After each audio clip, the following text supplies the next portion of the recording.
लोग पकड़े गए, जेल गए, छोटी मछलियां जेल भेज दी गई, बड़ी मछलियां अभी बाहर तैर रही हैं, बड़े मगरमच्छ सब बाहर खुलेआम घूम रहे हैं। अयोध्या राम मंदिर चढ़ावे में कथित गड़बड़ी का मामला अब सिर्फ जांच का विषय नहीं रह गया है, बल्कि इस पर सपा और बीजेपी आमने सामने आ गई है। आरोपों और पलटवारों के बीच उत्तर प्रदेश की राजनीति गर्मा गई है।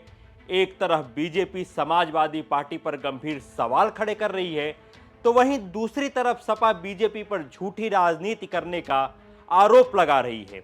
ऐसे में मंदिर का यह मामला अब सियासी बयानों के इर्द गिर्द घूमने लगा है।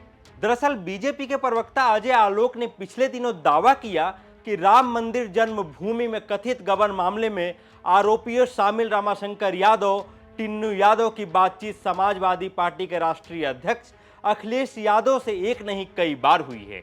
इस दावे के सामने आने के बाद राजनीतिक गलियारों में हलचल तेज हो गई और सपा पर कई सवाल खड़े होने लगे।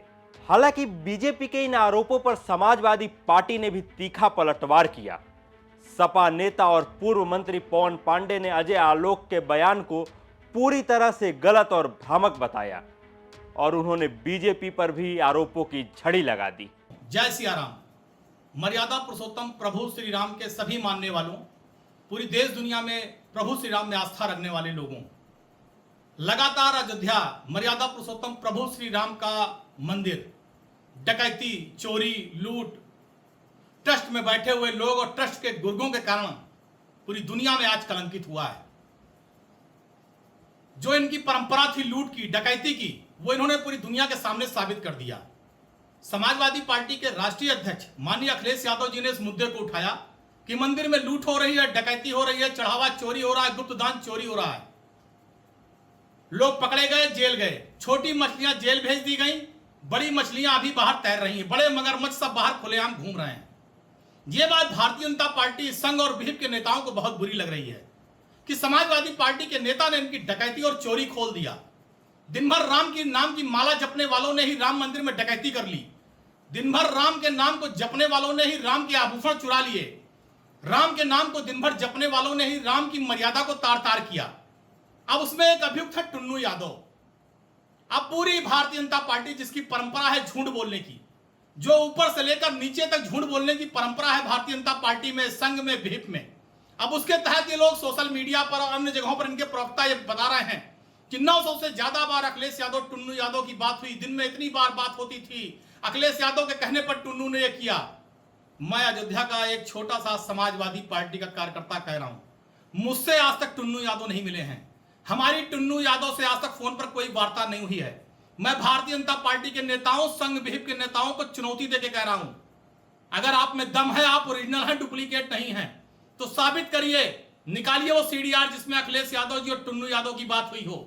अगर आप साबित कर देंगे तो राजनीति से इस्तीफा दे दूंगा, दोबारा राजनीति नहीं करूंगा। वरना अगर आप साबित न कर पाइएगा तो जो लुटेरों वाला आपके मुंह पे जो काली पुता है लूट का, डकैती का, अपने मुंह को बंद रखिएगा। जो आप चरित्र हनन करते हैं, झूठ बोलते हैं, इस परंपरा को राजनीति में बंद करिए और ये स्वीकार करिए कि राम मंदिर में लूट आपने की है, डकैती आपने की है, चढ़ावा चोरी आपने की है, आस्था के साथ खिलवाड़ आपने किया है। आप डकैत हैं, चोर हैं, बेईमान हैं और आपकी जगह जेल में है। माननीय अखिलेश यादव को बदनाम करना और उनके खिलाफ झूठी साजिश करना बंद करिए। कुल मिलाकर अयोध्या राम मंदिर के चढ़ावे में कथित गड़बड़ी का मामला अब सिर्फ जांच एजेंसियों की फाइलों तक सीमित नहीं रह गया है, बल्कि यह प्रदेश की सियासत का बड़ा मुद्दा बन गया है।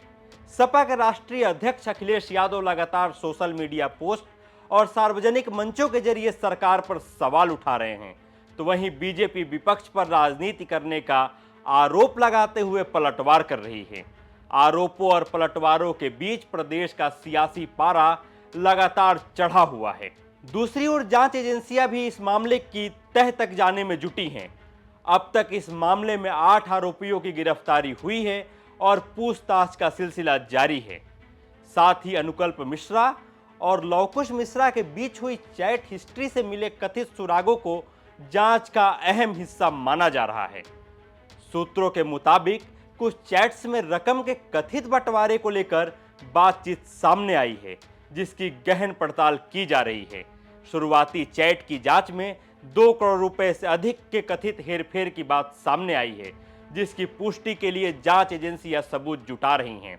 तो फिलहाल जांच अपनी रफ्तार से आगे बढ़ रही है, लेकिन इस पूरे घटनाक्रम पर प्रदेश की राजनीति और आम जनता दोनों की नजरें टिकी हैं।